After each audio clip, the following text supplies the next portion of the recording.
সাক্ষ্যকে বাঁচাতে মোক্ষম প্রমাণ দিল ঝিল। সম্পূর্ণ জানতে ভিডিওটিতে একটি লাইক করে দেখতে থাকো। গল্পের শুরুতেই দেখা যায় ঝিল অফিসারকে বলে, দেখুন অফিসার, আপনি শুধুমাত্র চৈতি ম্যাডামের কথা শুনছেন। একবার আমার হাজব্যান্ডের কথা শুনে দেখুন, তাহলে বুঝতে পারবেন চৈতি ম্যাডামও ঠিক কত বড় অন্যায় করেছে। এরপর চৈতি বলে, এই তুমি আবার কথা বলতে এসেছো কেন? হ্যাঁ, তুমি এখানে কোনো কথা বলবে না। তখনই চৈতিকে ঝিল বলে, কেন কথা বলবো না? এখানে তো আমি রয়েছি, বিয়েটা তো আমার হয়েছে, তাহলে আমি কথা বলবো না কেন? এরপরেই বস্তির ছেলেমেয়েরা চলে আসে ঝামেলা করবে বলে। আর তখনই সাক্ষ্য বলে, দাঁড়াও তোমরা, আমি তো কথা বলছি। এরপর অফিসারকে বলে, অফিসার, আপনি কিন্তু একটা বেকার ঝামেলা করছেন, যে ঝামেলার কোনো মানেই হয় না। আমি একজন অ্যাডাল্ট, আমি কাকে বিয়ে করব না করব সেটা তো আমি খুব ভালো মতনই জানি। সেখানে আপনি কেন বারবার করে এসে বাধা দিচ্ছেন বলুন তো? অফিসার বলে, দেখুন, আপনি অবশ্যই যে কাউকেই বিয়ে করতে পারেন, কিন্তু বিয়ের প্রতিশ্রুতি দিয়ে বিয়ের মণ্ডপে অন্য কাউকে বিয়ে করাটাও কিন্তু এক প্রকারের ক্রাইম। আর সেটা কি আপনি জানেন?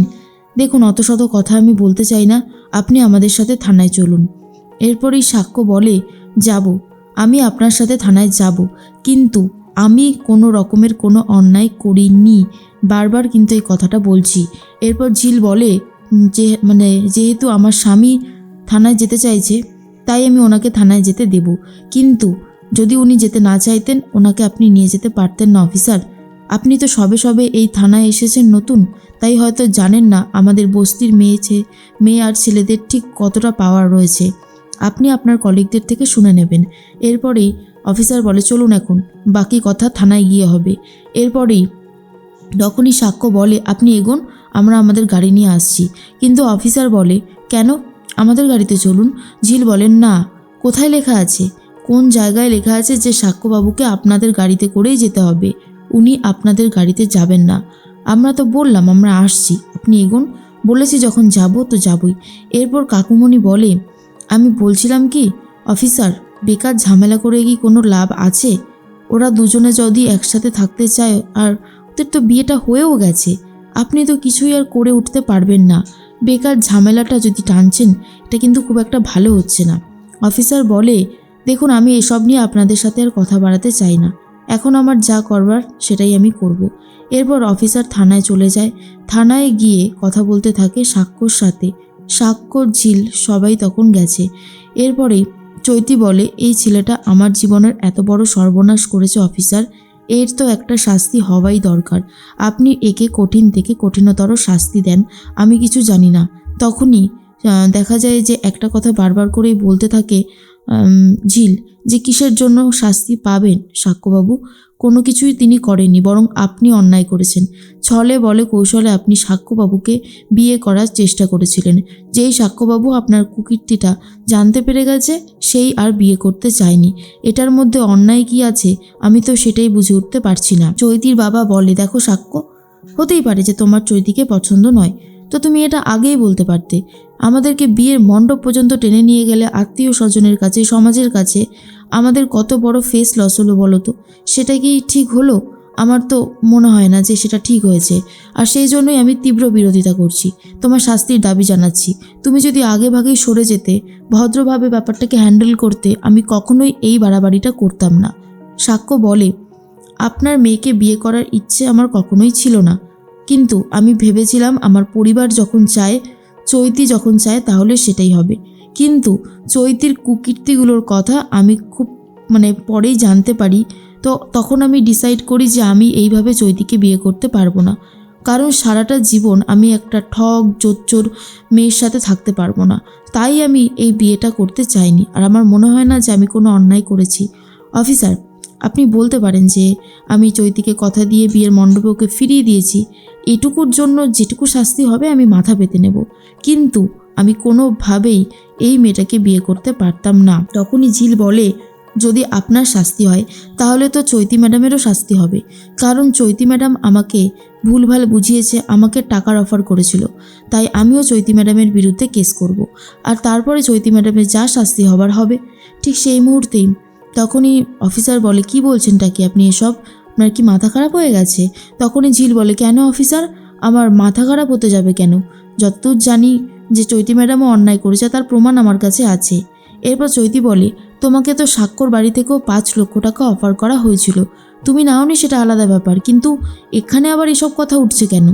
এদিকে স্বাক্ষর মা খুবই কান্নাকাটি করতে থাকে আর বলে, স্বাক্ষর সাথে যে এরকম কিছু হবে এ আমি কল্পনাও করতে পারিনি।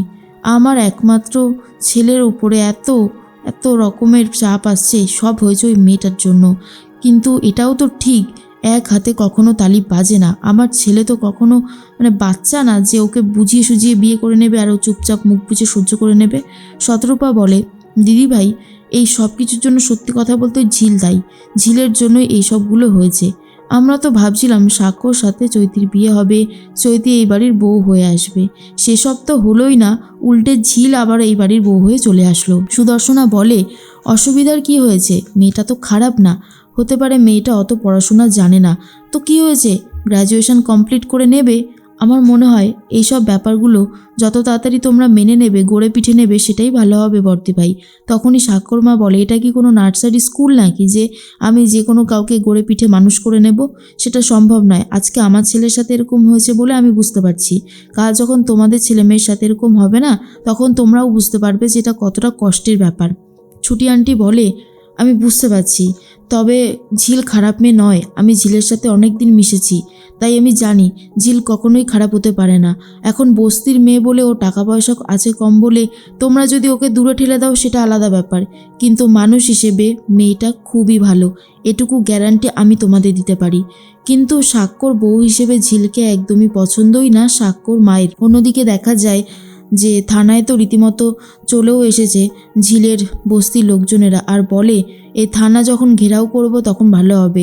ভালো কথা বলছি, সাক্ষ্যবাবুকে ছেড়ে দিন, না হলে কিন্তু আপনাদের কাউকে আমরা ছাড়বো না। চৈতি তখন বলে, অফিসার আপনি এদের কাউকে ছাড়বেন না। এর মধ্যেই চলে এসেছে স্বাক্ষর বাবা। স্বাক্ষর বাবাকে দেখার পর চৈতি বলে, আমরা তো এখানে কথা বলছি, থার্ড পার্সন আসার এখানে কি দরকার আছে? তখনই স্বাক্ষর বাবা বলে, তোমার বাবা মা যদি এখানে দাঁড়িয়ে থেকে কথা বলতে পারে, তাহলে আমার ছেলে বৌমা এখানে রয়েছে, আমি কেন পারবো না? চৈতির বাবা বলে, আমরা এখানে জাস্ট দাঁড়িয়ে শুনছি, কোনো মন্তব্য করছি না। তখনই স্বাক্ষর বাবা বলে, তাহলে আপনারা এখান থেকে চলুন, আমরা সবাই মিলে বাইরে গিয়েই দাঁড়াই, ওরা কথা বলুক, সেই বেলায় তো আপনি যাবেন না। এরপর অফিসার বলে, দেখুন সাক্ষ্যবাবু, আপনাকে কিন্তু শাস্তি পেতেই হবে, এটা একদম কনফার্ম। সাক্ষ্য তখন বারবার করে একটা কথাই বলে, আমি যেটুকু অন্যায় করেছি সেটুকুর জন্য যা শাস্তি হবে আমি মাথা পেতে নেব। ঝিল তখন বলে, আরেকটা কথা অফিসার, আপনি যদি এখন ষড়যন্ত্র করে সাক্ষ্যবাবুর শাস্তি বাড়িয়ে দেওয়ার চেষ্টা করেন, তাহলে তার ফল কিন্তু খুব একটা ভালো হবে না। আর চৈতি ম্যাডামের বিরুদ্ধে তো আমি কেস করবই, আপনাকেও কিন্তু অ্যারেস্ট করতে হবে চৈতি ম্যাডামকে। এরপর স্বাক্ষর এগিয়ে গিয়ে চৈতিকে বলে, শোন চৈতি, তোকে আমি চাকরি থেকে বার করে দেবো, এটা অন্তত মনে রাখিস, কারণ তোর মতন এমপ্লয়ির কোনো দরকার নেই আমাদের জায়গায়, বুঝতে পারলি তো? আর শুনে চৈতি অবাক হয়ে যায়।